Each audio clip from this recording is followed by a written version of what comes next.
escribió una teoría sobre el funcionamiento del capitalismo. Y básicamente lo que quiere decir, o lo que nos quiere, ¿no?, explicar, no de manera fácil ni de manera sencilla, es cómo funciona el modo o la forma, el sistema económico actual en el cual vivimos y el cual se viene desarrollando y se viene reproduciendo y mutando desde hace 250 años. ¿Por qué nos ayuda esto, digamos, a entender, o para qué sirve, digamos, esta teoría? Pues para justamente, ¿sí?, poner prioridades sobre lo que son algunas de las necesidades básicas que nosotros tenemos como población,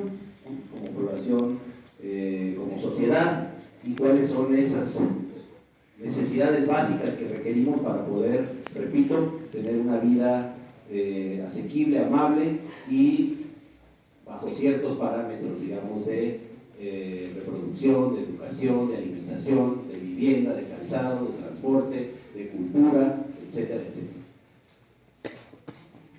Esto lo comento porque a mí me interesa siempre con mis alumnos que ellos distingan básicamente que la distribución del ingreso o la división que existen entre pobres, ricos o clases medias quede, ¿no?, bien definida, que al menos sepamos que hay distintos niveles de ingreso y que eso en gran medida va a determinar el funcionamiento, ¿sí?, de muchos de los países. Yo pienso que no podemos comparar países de primer mundo, como nos han denominado, con países que hemos tenido un desarrollo, ¿sí?, pues tergiversado, un desarrollo amañado, un desarrollo que finalmente no nos permite tener las condiciones en las que viven algunos de estos países. Yo considero también que esta idea de ricos y pobres, ¿sí?, nos ayuda también a entender cómo podemos hacer para que haya sociedades más equitativas.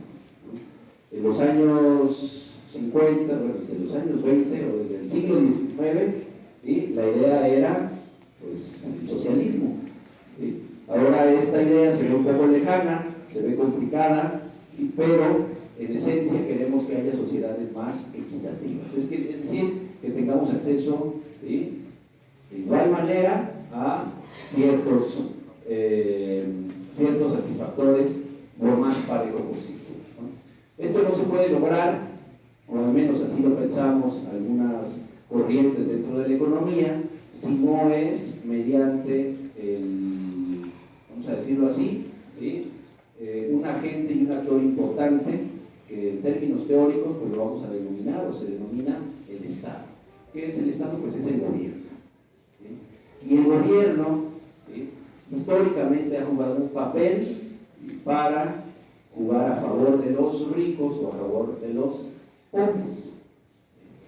El gobierno, dependiendo de quién lo tenga, ¿sí?, pues va a privilegiar a una clase o va a privilegiar a otra, ¿sí? Vamos a dejarlo así en estos dos grandes bloques porque hablar de estratos, clases medias, etcétera, es complicado. Pero la invitación aquí es, ¿sí?, y un poco el sentido que le quiero dar a la exposición, es que el cambio en los gobiernos, ¿sí?, y en los tipos de gobierno que ha habido más cercanos, digamos, hacia las clases que menos tienen, ¿sí?, entonces es una oportunidad importante para transformar justamente esas condiciones de vida. El gobierno, ¿sí?, sirve justamente, ¿sí?, el Estado sirve justamente para poder, vamos a decirlo así, intermediar entre estos intereses. La gente de menos recursos tiene intereses, la gente de mayores recursos pues tiene intereses. A esto es a lo que se le dice, bueno, pues los conservadores quieren conservar el estatus ideal, ¿sí?, no quieren que las condiciones cambien, y los movimientos sociales, ¿sí?, los campesinos, los obreros, pues evidentemente que quieren transformar esas condiciones.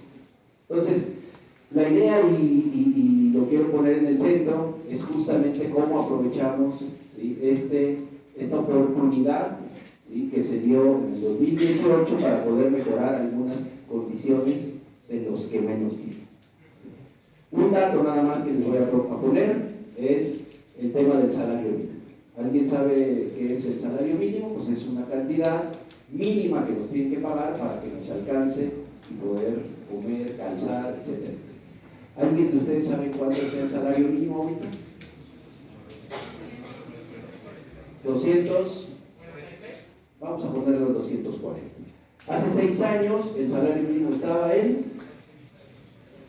150, más o menos, ¿no? 140. Bueno, ¿esto qué quiere decir? Que ha aumentado. ¿Cómo ha aumentado? Por un decreto que se dio en donde, en el seno del gobierno. Una simple política puede bastar para transformar el ingreso de millones de mexicanos. No me quiero meter en algunas otras cuestiones más de tipo económico, pero lo que podemos decir es que el tener un tipo de gobierno más cercano a las clases que más lo necesitan, ¿sí?, nos puede ayudar a mejorar las condiciones de vida. Por eso yo considero que es muy importante fortalecer, ¿sí?, la visión pública, ¿sí?, del gobierno. Es decir, que el gobierno tenga una perspectiva más de un desarrollo social, más de un desarrollo mucho más amplio que un desarrollo individual. ¿Sí? Otro ejemplo, en el gobierno de la Ciudad de México, hace 8 años, había una beca, ¿sí?, que era para niños genio, digamos. Había una gran bolsa que estaba destinada para los niños que superaban, digamos, ¿no?, los niveles de IQ, etcétera, etcétera. Bueno, ese apoyo, digamos, se quitó completamente por una sola razón. Porque lo que se quiere es que el gobierno no impulse a los individuos o a los esfuerzos individuales, sino lo que queremos es que haya, ¿sí?, una mejor oportunidad para todos. ¿Qué es lo que está sucediendo ahora en la Ciudad de México? Al menos se da una beca, ¿sí?, general a los estudiantes de primaria, de secundaria y de preparatoria. Esto ayuda a que las condiciones, ¿sí?, de apoyo, de un ingreso que es muy pequeño, ¿sí?, a lo mejor uno puede decir para qué nos sirven, ¿no?, 800, 1000 pesos, pero al menos es un ingreso que nos ayuda, pues, a tener una oportunidad, a sentirnos parte de un proyecto social que está buscando que nos podamos, ¿sí?, mejorar, que podamos subir poco a poco en la parte de la educación. Entonces, lo que quiero poner en el centro, pues, es que el gobierno nos ayuda en tanto que nos sintamos parte de, ¿sí?, nos sintamos parte de un proyecto que está, a mi parecer, y en el parecer de muchos, pues, del lado de los más necesitados. ¿Qué necesitamos? Muchas reformas, muchas transformaciones en el plano de la educación, y con esto termino. Pienso que hace falta, ¿sí?, fortalecer, comparto lo que decían los que me antecedieron, ¿sí?, una estructura pública de educación. Durante 30 o 40 años, ¿sí?, la educación pública ha sido cada vez más castigada. El compañero de aquí no me dejará mentir, pero nuestros salones del Politécnico se están cayendo a pedazos.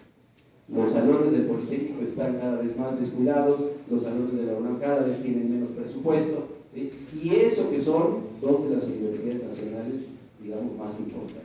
Imagínense, pues, cómo están muchas de las otras universidades estatales o universidades de otros niveles como la educación media y superior. Entonces, la invitación es a que haya, pues, una reflexión en torno al papel público que debe tener el Estado, ¿sí? El proyecto que encabeza el licenciado Andrés Manuel López Obrador y la doctora Claudia Sheinbaum me parece que tienen, en lo general,